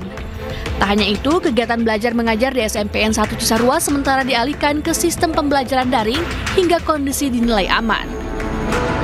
Lakukan evaluasi ya mengenai MBG ini, pada dasarnya memang ini sudah saya sampaikan berkali-kali, program yang sangat baik sekali, cuman kalau tidak dievaluasi dengan tepat ya pasti akan terjadi seperti ini. Saya kedepannya ke BGN supaya melakukan evaluasi lagi lebih mendalam, apalagi ini kejadian sudah 2 kali ya. Hingga Rabu dini hari, 41 siswa masih dirawat di posko SMP 1 Cisarua. 55 siswa dirawat di beberapa rumah sakit. Rata-rata siswa yang keracunan mengalami sesak nafas, pusing, dan mual.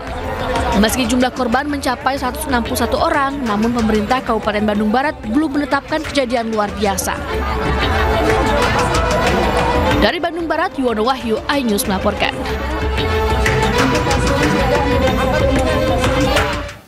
Badan Gizi Nasional kembalikan anggaran 70 triliun rupiah yang tak terserap ke Presiden Prabowo. Sementara itu Menkyu RI Purbaya sebut yang dikembalikan BGN adalah anggaran tambahan 100 triliun rupiah yang diajukan tetapi belum dicairkan oleh Kementerian Keuangan.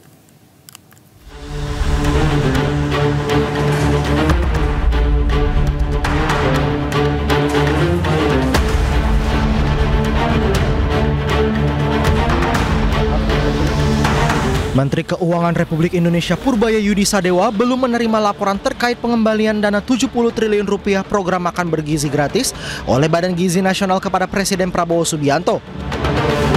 Bahkan menurut dia, yang hendak dikembalikan adalah dana cadangan 100 triliun rupiah, di mana anggaran itu belum dialokasikan oleh Kementerian Keuangan sehingga dananya belum tersedia. Enggak, yang saya tahu dia balikin 100 triliun dari anggaran yang dia sempat minta, tapi itu belum dianggarkan betul. Jadi sebetulnya uangnya belum ada. Kalau yang 70 itu berarti belum ada informasi dari itu, dari anggaran yang dia minta dulu yang belum kita alokasikan, jadi uangnya nggak ada betulan. Justru yang kita lihat yang tadi yang disebut tadi, yang 71T yang akhir itu bukan yang dibalikin ya, dianggarkan ya. Berapa yang diserap sampai akhir tahun, kita lihat. Kan programnya bagus, harusnya kita dorong supaya lebih bagus penyerapannya. Sebelumnya, Kepala Badan Gizi Nasional Dadan Hindayana menyebut, tahun ini BGM menerima alokasi anggaran sebesar 71 triliun rupiah ditambah dana standby 100 triliun rupiah. Dari total itu, 99 triliun rupiah berhasil terserap, sementara 70 triliun rupiah dikembalikan kepada Presiden Republik Indonesia karena kemungkinan tidak terserap pada tahun ini. Tim Liputan iNews melaporkan. Pemirsa, program makan bergizi gratis terus digelar di seluruh penjuru Indonesia. Anak-anak pun menikmati program unggulan program Presiden Prabowo ini. Makasih ya Pak Prabowo. Pak Prabowo MBG-nya udah sampai SLP Negeri 1 Bantul, Yogyakarta. Enak banget nih Pak, sering-sering ya Pak. Anak-anak di Sekolah Luar Biasa Negeri 1 Bantul, Yogyakarta akhirnya bisa menikmati makanan bergizi gratis. Mereka pun senang dan menyukai menu yang disajikan. Menu berupa ayam katsu, kentang goreng, dan buah kelengkeng ini menjadi favorit para siswa. Sementara di Depok, Jawa Barat, SPPG Sawangan tampil berbeda. Tak hanya menu MBG yang dimaksimalkan, SPPG-nya pun berhias dengan mural. Mural dibuat oleh seniman mural lokal. Mural dibuat sebagai bentuk ekspresi sekaligus edukasi pentingnya gizi seimbang bagi masyarakat. Mural di SPPG Sawangan membuktikan pelayanan publik bisa tampil hangat dan inspiratif.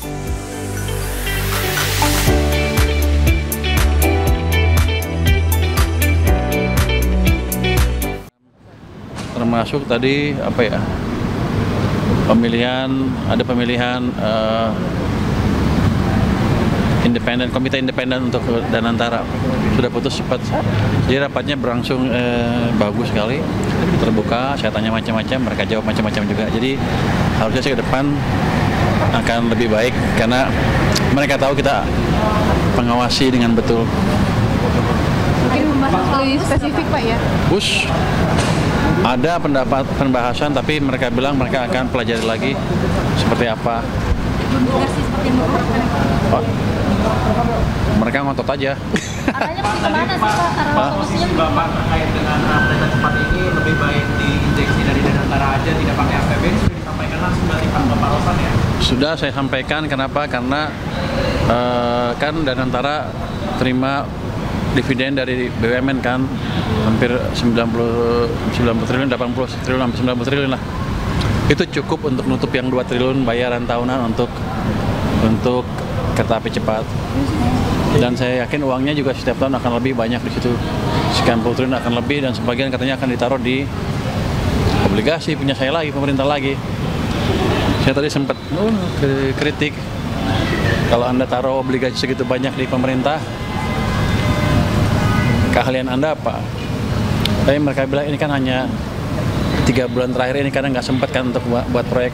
Ke depan akan mereka perbaiki sehingga yang di obligasi itu akan minim lebih banyak di proyek-proyek yang mendorong pertumbuhan ekonomi. Ya? Respon Pak Rosan, Pak? Dia setuju. Yang mana nih? Tuan Bos mereka bilang mereka akan pelajari lagi dan mereka akan propose ke kita seperti apa. Kalau saya bilang saya udah putus, bukan itu ya. Iya, kira-kira nanti kita tunggu deh seperti apa studinya. Tapi yang jelas saya tanya ke beliau tadi, apakah di klausulnya ada yang bayar harus pemerintah? Kan yang penting, kalau saya tahu CDB, saya pernah diskusi nego sama CDB juga dulu, mereka yang penting struktur pembayarannya clear. Jadi harusnya nggak ada masalah kalau Danantara bayar juga. Tapi nanti kita lihat hasilnya seperti apa dan kita tunggu perintah dari Presiden. Pak, pembahasannya tadi soal WUS saja atau ada lain? Enggak, macam-macam. RKAT, rencana kerja anggaran tahunan mereka 2025, ada Garuda, ada ini, ada itu semuanya, ada Krakatau Steel dibahas gimana mereka akan merestrukturisasi itu. Kalau yang WUS cuman tadi kan ada satu menteri yang nanya, itu kan rame di berita gimana posisinya. Mereka bilang masih akan studi. Saya sih posisinya clear karena di perjanjian mereka dengan Indonesia dengan Cina nggak ada harus pemerintah yang bayar. Biasanya sih selama struktur pembayarannya clear mereka nggak ada masalah. Tapi kan kita lihat hasil studinya seperti apa nanti. Pak, ada pergantian ketua dewas Pak dengan Pak Erik saat ini posisinya di Menpora. Siapa? Pak Erik, Pak. Pergantian ketua dewas dengan saat ini kan Pak Erik di Menpora ya Pak, bukan di BUMN lagi. Ketua dewas di sini? Ketua dewas. Masih Erik tuh, Pak Erik. Dan tidak diganti? Nggak ada. Pak, ada rencana menerapkan pajak ekspor emas? Apa? Emas, pajak ekspor emas? Belum saya belum tahu. Nanti saya cek lagi. Cukup Om. Oke. Itu yang mana? Makasih ya teman-teman. Makasih ya. Pak, soal komisi baru Pak. Selalu memperkaya.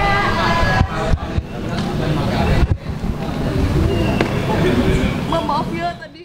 Anggota DPR RI fraksi PDI Perjuangan Komisi 6 Rieke Diah Pitaloka meminta tolong kepada Gubernur Jawa Barat Deddy Mulyadi terkait dengan kondisi jalan rusak. Keduanya saling berbalas di media sosial untuk mencari solusi atas lambannya perbaikan jalan tersebut. Assalamualaikum Kang Deddy, saya Nyi Iroh, warga Cikidang. di Sukabumi, tak iya jalan ke Sigakia Kang Dedi, jalan Pasir Langkap Kang Dedi, tolong dibantu Kang Dedi, kasihan warga Kang Dedi. Kasihan warga Kang Dedi. Ini jalan kayak gini. Di Pasir Langkap Kang Dedi, di Bantosnya. Mohon dibantu Kang Dedi. Kang Dedi harus ya. KDM tolong Pak Bupatinya juga di Pasir Langkap, Kecamatan Cikidang. Kayak jalan. Kebayang tuh upami wengi-wengi. Ini kayak gini nih. Jalannya bahaya banget. Dalam video yang diunggah melalui akun Instagram @rikediahp menyampaikan langsung rusaknya jalan di Pasir Langkap, Kecamatan Cikidang, Sukabumi, Jawa Barat. Pak Dedi, jalan di Cikidang, Pak Dedi. Tulungan, Pak Dedi, tulungan. Tuh Pak, lihat Pak. Jalannya Pak. Ini mah mending Pak, segini mah. Tadi hancur Pak. Rike juga menyampaikan bahwa saat masa reses, ia turun ke daerah untuk menyerap aspirasi masyarakat.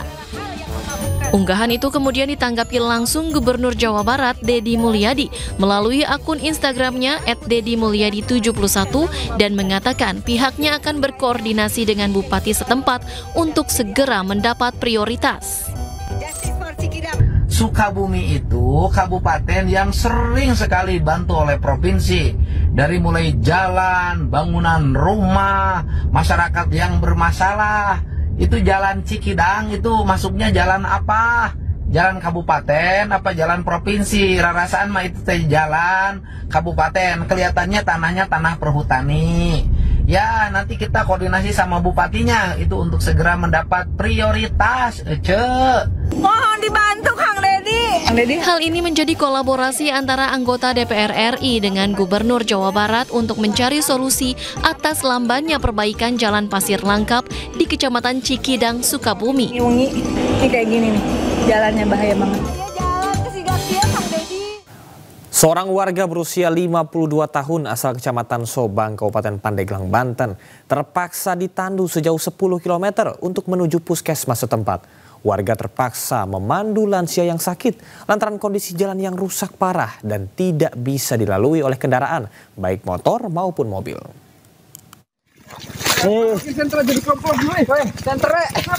Untuk pemerintah Pandeglang ya, minta tolong. Ini jalannya sangat rusak, ditolong dibantu. Pria lanjut usia warga Kampung Pacar, Desa Kutamekar, Kecamatan Sobang, Pandeglang, Banten, terpaksa ditandu sejauh 10 km untuk menuju rumah sakit karena jalan di desa kondisinya rusak parah dan tidak bisa dilalui kendaraan roda 4 viral di media sosial. Banyak netizen yang menyesalkan kurangnya perhatian pemerintah setempat terkait infrastruktur jalan yang menyulitkan warga beraktivitas dan sulit mendapatkan pertolongan medis. Kemarin tuh kan suami saya sakit, terus kan ibaratnya pakai motor tuh kan nggak bisa karena jalannya rusak gitu, jadi harus ditanduk gitu kan. Karena gimana ya, orang jalannya kayak gini jadi kan telat, nggak bisa pakai motor, nggak bisa pakai mobil gitu. Ya kira-kira itu 10 kilo lah gitu. Jadi kadang di sini ada yang sakit itu kadang ditanduk. Berarti sering ya Bu ya, yang ditandu ya Bu kalau orang sakit Bu? Iya, yang melahirkan kadang kayak gitu Pak. Jadi kadang ditanduk, jadi kan kadang hujan-hujan kan nggak bisa pakai motor, nggak bisa pakai mobil gitu. Warga berharap pemerintah Provinsi Banten dapat segera memperbaiki kondisi jalan agar bisa dilalui kendaraan dan memudahkan akses warga beraktivitas. Dari Pandeglang, Banten, Iskandar Nasution, iNews melaporkan.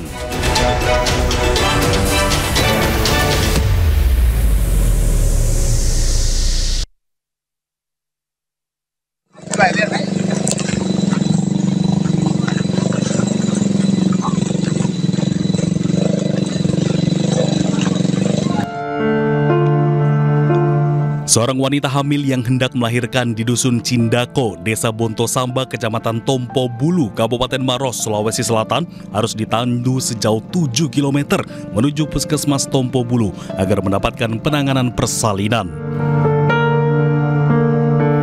Ibu muda bernama Nina ini tidak dapat dievakuasi menggunakan kendaraan karena jalan di desa rusak parah.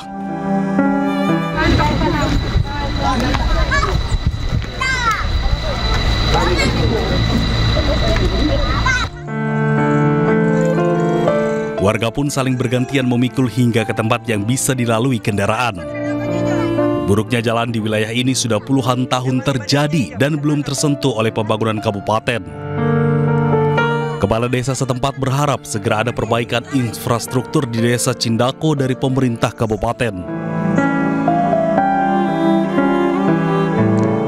Saya berharap kepada pemerintah kiranya dapat memperhatikan tempat kami di Desa Batu, khususnya di Cindako, untuk memperlancar baik itu kesehatan, bidang pendidikan, dan juga pertanian. Setelah berhasil menjalani proses lahiran dan 2 hari menjalani perawatan medis, Nina bisa kembali pulang ke rumahnya meski dengan berjalan kaki sejauh 7 km sambil menggendong bayi yang baru saja ia lahirkan. Dari Kabupaten Maros, Sulawesi Selatan, Wahyu Ruslan, iNews melaporkan.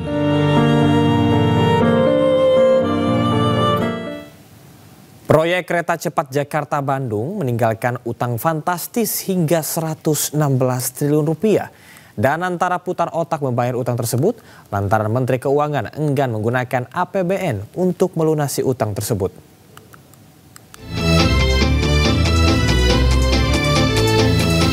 Proyek ambisius kereta cepat Jakarta-Bandung kembali jadi sorotan. Pasca beroperasi, proyek kereta cepat Jakarta-Bandung menyisakan utang dengan nilai fantastis mencapai 116 triliun rupiah. Utang ratusan triliun itu tak hanya menjadi beban bagi konsorsium BUMN yang terlibat, namun juga membuat pemerintah pusing 7 keliling. Pemerintah terus berupaya mencari solusi untuk menutup utang proyek peninggalan Jokowi tersebut. Juga sudah dibicarakan untuk diminta mencari skema supaya beban keuangan itu bisa dicarikan jalan keluar gitu. Karena faktanya kan juga bus kemudian juga menjadi salah satu moda transportasi yang sekarang sangat membantu aktivitas seluruh masyarakat, mobilitas dari Jakarta maupun ke Bandung dan seterusnya. Di sisi lain, Menteri Keuangan Purbaya Yudisadewa enggan membayar utang proyek kereta cepat menggunakan uang APBN. Menteri Koboi ini dengan tegas menilai kewajiban bayar utang harus diselesaikan oleh BPI Danantara. Saya nggak tahu, katanya itu kan sudah dikelola oleh Danantara kan. Danantara udah ngambil 80 triliun lebih dividen dari BUMN. Harusnya mereka beres dari situ aja. Malah bisa bagus kalau mereka bisa beres dari situ. Jadi kalau KPBN agak lucu karena untungnya ke dia, susahnya ke kita. Harusnya kalau diambil semua gitu. Sementara itu mantan Menko Polhukam Mahfud MD menyebut ada dugaan markup dalam proyek kereta cepat. Bahkan Menteri Perhubungan saat itu, Ignatius Jonan, sempat menolak proyek kereta cepat, namun ia dicopot oleh Jokowi dari jabatannya sebagai Menteri Perhubungan. Nah sekarang kita nggak mampu bayar. Ketika mau dipindah ke Cina ini, Pak Yonan, Ignatius Jonan, Menteri Perhubungan waktu itu, menyatakan tidak setuju. Pak ini tidak visible. Kata Pak Yonan? Kata Pak Yonan. Pak Yonannya dipecat. Diganti kan? Sudah itu dia manggil ahli, namanya Agus Pambagio. Presiden manggil nih. Pak Jokowi? Iya Pak Jokowi, sesudah mecat Jonan, dia ditanya, Pak Agus gimana ini? Pak ini tidak visible, rugi negara. Ini menurut Agus? Menurut Agus Pambagio, yang Bapak tonton yang saya tonton itu. Rugi negara. Ini atas ide siapa? Kata Agus. Kok bisa dari Jepang pindah ke situ dan biayanya besar? Atas ide saya, kata Jokowi. Kata Presiden, atas ide saya sendiri, gitu. Dilema proyek kereta cepat tak hanya soal beban utang yang membuat Danantara putar otak cari solusi. Namun, dugaan markup dan pelanggaran hukum pada proyek tersebut juga menjadi PR untuk diusut oleh pemerintah. Dari Jakarta, Tim Liputan iNews melaporkan. Menteri Keuangan Purbaya Yudisadewa menyatakan tetap tak ingin menggunakan APBN untuk melunasi utang proyek kereta cepat Jakarta-Bandung yang mencapai 116 triliun rupiah. Purbaya menyebut Danantara cukup mampu untuk membayarnya. antara utang KCIC sama Danantara bisa dibahas nggak Pak? Nanti saya lihat, ini kan pertemuan Dewan Pengawas yang untuk saya pertama ya, saya mau lihat seperti apa. Bukannya kemarin udah jawab dia, katanya jawabannya tegas. Dengan 2 opsi katanya Pak, antara dikasih ke pemerintah atau suntik ke AI, gimana Pak? Emang nggak tegas itu mah. Itu jadi salah satu topik yang akan dibicarakan juga Pak? Saya nggak tahu, tapi begini, bukan utangnya nggak dibayar, kan pemerintah apa, kalau dulu kan semuanya pemerintah yang tadinya begitu kan, tapi ketika udah dipisahkan dan seluruh dividen masuk ke Danantara cukup mampu untuk membayar itu. Jadi bukan nggak dibayar utangnya, dibayar, tapi Danantara bukan APBN kelihatannya. Arahnya saya maunya ke sana. Proyek kereta cepat Jakarta-Bandung adalah salah satu proyek strategis nasional. Operasional kereta cepat Jakarta-Bandung diresmikan oleh Joko Widodo pada tahun 2023.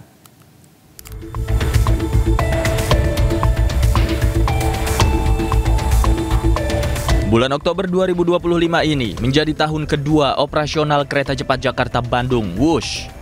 Kereta cepat pertama di Indonesia mampu menempuh perjalanan Jakarta-Bandung hanya 30 menit saja. Rencana pembangunan kereta cepat dimulai sejak tahun 2015 dengan pembentukan PT Kereta Cepat Indonesia Cina atau KCIC. Proyek ambisius era Joko Widodo ini masuk dalam proyek strategis nasional melalui Peraturan Presiden Nomor 3 Tahun 2016. Pada 2 Oktober 2023, Presiden ke-7 Joko Widodo meresmikan proyek ini di Stasiun Halim, Jakarta. Proyek ini dibiayai oleh pinjaman China Development Bank 75% dan modal pemegang saham, termasuk konsorsium BUMN. Dalam perjalanannya, hingga tahun 2025, kereta cepat Jakarta-Bandung ternyata memiliki beban utang mencapai 116 triliun rupiah. Utang ini membuat PT KCIC ketar-ketir mencari solusi. Apalagi Menteri Keuangan Purbaya Yudisadewa ogah membayar utang dengan uang APBN.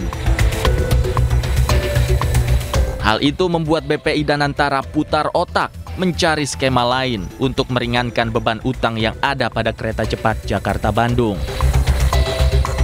Jika proyek ini terus berjalan, diprediksi beban utangnya akan semakin membengkak. Sementara pemerintah harus segera mengatasi berbagai masalah yang ditimbulkan dari utang tersebut, termasuk mengusut dugaan markup dan pelanggaran hukum yang ada pada proyek ini. Tim Liputan iNews melaporkan.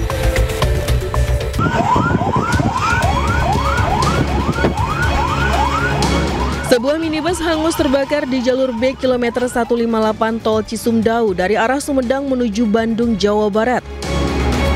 Akibat insiden ini, pengemudi mobil yang merupakan seorang mahasiswa asal Lembang, Bandung Barat meninggal dunia. Ledakan dahsyat terjadi pada sebuah rumah di perumahan Taman Palem Lestari, Cengkareng, Jakarta Barat. 2 orang dilaporkan mengalami luka bakar hingga 70% akibat ledakan yang diduga berasal dari tabung gas 12 kg. 10 pekerja tewas dan 21 lainnya luka-luka akibat ledakan kapal tanker Federal 2 di Batam, Kepulauan Riau. Polisi kini masih menyelidiki penyebab meledaknya kapal dengan menggelar olah tempat kejadian perkara.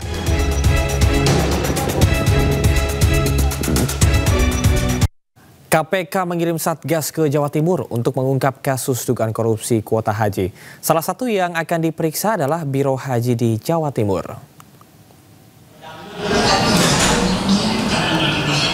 Penyidik KPK menilai Biro Haji yang ada di Jawa Timur banyak menaungi izin penyelenggaraan ibadah haji khusus yang berasal dari Kementerian Agama.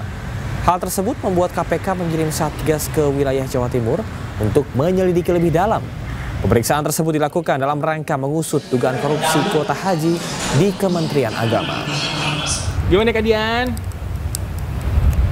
Karena banyak PIHK yang berlokasi di Jawa Timur. Ya, jadi supaya pemeriksaan pemanggilan kepada para saksi juga menjadi lebih efektif. Karena kalau banyak di Jawa Timur misalnya, kalau kita panggil ke Jakarta, ya mereka pasti akan berbondong-bondong ke Jakarta. Kalau nanti ada kekurangan dokumen atau bukti lain yang dibutuhkan oleh penyidik, maka saksi harus balik dulu ke Jawa Timur terus balik lagi ke Jakarta. Itu tentu menjadi tidak efektif. Oleh karena itu KPK berinisiatif melakukan pemeriksaan di daerah, pemeriksaan di Jawa Timur. Dr. Tifa dalam Rakyat Bersuara menjelaskan maksud dan tujuan ziarah ke makam orang tua Presiden ke-7 Joko Widodo beberapa waktu lalu. Ziarah tersebut merupakan bagian dari penelitian tentang silsilah keluarga Jokowi. Ini menyangkut sosok seseorang. Yang seseorang itu tentu saja dilahirkan dari ayah, dari ibu, dia punya kakek, dia punya nenek yang sangat penting. Ya, menjadi bagian dari penelitian kultur, historis, dan budaya. Nah, kami itu Ibu bisa diam, Ibu, ya. Ibu bisa diam ya, supaya telinga Ibu bisa mendengarkan apa yang saya sampaikan. Ya. Jadi penelitian ini tentu saja karena menyangkut jejak masa lalu seseorang, maka kita perlu tahu data otentik, data objektif ya dari bapak dan ibunya, dari kakek dan neneknya, dan seterusnya. Maka tidak saja makam, kami juga berkunjung ke rumah kediaman yang dikatakan disitulah Joko Widodo lahir, ari-arinya pun juga ditanam di situ. Kami pun juga berkunjung ke situ. Keren sekali itu. Untuk melakukan penelitian tersebut. Sehingga hasil penelitian ini sahih. Sehingga hasil penelitian ini valid. Apa yang mau dicari sih Bu, maksudnya sampai sedetil itu? Jejak masa lalu Joko Widodo. Jadi tugas peneliti itu adalah menjawab pertanyaan. Selama belasan tahun kita mendengar rumors, kita mendengar banyak kabar-kabar, termasuk siapa sesungguhnya ayah Jokowi, ibunya Jokowi, siapa di mana sesungguhnya dia lahir. Karena banyak sekali versi, maka tugas kami sebagai peneliti menemukan kebenaran yang ada sehingga menjadi sejarah yang bagus bagi bangsa ini. Dokter, saya boleh tanya begini. Ini kan tentu masih berjalan, itu hak dokter untuk kemudian melakukan penelitian. Kewajiban ya, lebih pada kewajiban ya. Peneliti itu punyanya kewajiban, bukan hak ya. Itu warga negara punya hak untuk melakukan penelitian. Dan kalau seandainya kemudian terkait dengan penelitian, ya itu bagian dari hak. Tapi saya tanya, sementara ini apa yang dokter dapatkan dari penelitian tadi? Oke, saya sampaikan sedikit ya. Ini adalah fase pengumpulan data. Jadi kita belum melakukan analisis. Fase pengumpulan data. Jadi saya setengah Solo, ya 24 karat, ibu saya orang Solo. Jadi tahu persis bagaimana kultur dan budaya dari orang Solo. Satu, Pak Hari Mulyono itu adalah putra dari saudagar besar, konglomerat pada masa itu di Kampung Laweyan, kampung yang sangat tersohor ya. Nah, di Kampung Laweyan itu adalah mereka itu beranak pinak, kawin mawin dengan sesamanya, dan kemudian mereka secara lazim orang Solo yang elit ya, strata tinggi itu makamnya itu pasti di dekat dengan Kampung Laweyan situ. Sehingga ketika Bapak almarhum Insinyur Haji Hari Mulyono itu wafat ya, semestinya selazimnya beliau dimakamkan di makam keluarga di Kampung Laweyan tersebut. Tetapi Bapak Hari Mulyono ini dimakamkan jauh dari kota Solo. Ya, jadi makamnya beliau itu jauh di Karanganyar. Dan ini sesuatu yang tidak lazim. Maka nanti kita akan analisis dengan berbagai data-data yang kita kumpulkan. Berikutnya lagi, supaya semua para termul ini juga tahu ya. Jadi bapaknya yang Pak Wijiat Nono Tumiarjo itu adalah orang Boyolali. Kemudian ibunya di sebuah desa ya. Kemudian ibunya, Ibu Sujiatmi, ini juga orang Boyolali, asalnya dari desa Giritirto. Nah, menjadi sebuah pertanyaan sejarah, menjadi sebuah pertanyaan kultur dan budaya, mengapa kedua orang yang lahir di desa di Boyolali itu dimakamkan di Karanganyar? Ya, supaya tahu juga para termul bahwa makam tersebut ada di desa yang sangat terpencil, jauh dari tempat penduduk. Nah, ini hal-hal ini yang kita kumpulkan menjadi sebuah evidence. Ceritanya, Bu. Ya, enggak masuk akal. Nah, ini kan baru pengumpulan data. Tapi Bapak tidak usah memberikan komentar. Akal Bapak nggak masuk memang. Bapak tidak usah masuk gitu loh ceritanya. Akalnya nggak masuk memang. Tidak masuk akal. Daripada kita bicara tentang pepesan kosong. Nanti saya berikan kesempatan Bapak. Saya mau kasih tanggapan tentang. Iya, nanti saya berikan kesempatan. Saya tanya dulu. Ini bicara pepesan kosong ini saya. Iya, sebentar. Bapak tidak masuk akal. Sementara kesimpulan masih jauh karena masih berjalan. Ada hipotesis Dugaan sementara mungkin baru pengumpulan data ya. Baru pengumpulan data. Karena Oke, datanya begitu banyak, kami coba buat menjadi klaster demi klaster. Meskipun tadi ada satu kata yang disebutkan oleh Dr. Tifa ada kejanggalan, tapi itu versi Dr. Tifa ya. Jadi itu belum ini baru semua janggal kok. Itu baru opinion ekspor. Dalam rangka memperingati Hari Penglihatan Sedunia, sebanyak 1.200 kacamata dibagikan secara gratis kepada pelajar yang ada di 4 kota di Indonesia. Hal tersebut untuk mewujudkan Healthy Future for All, agar bisa membantu siswa dalam kegiatan belajar mengajar.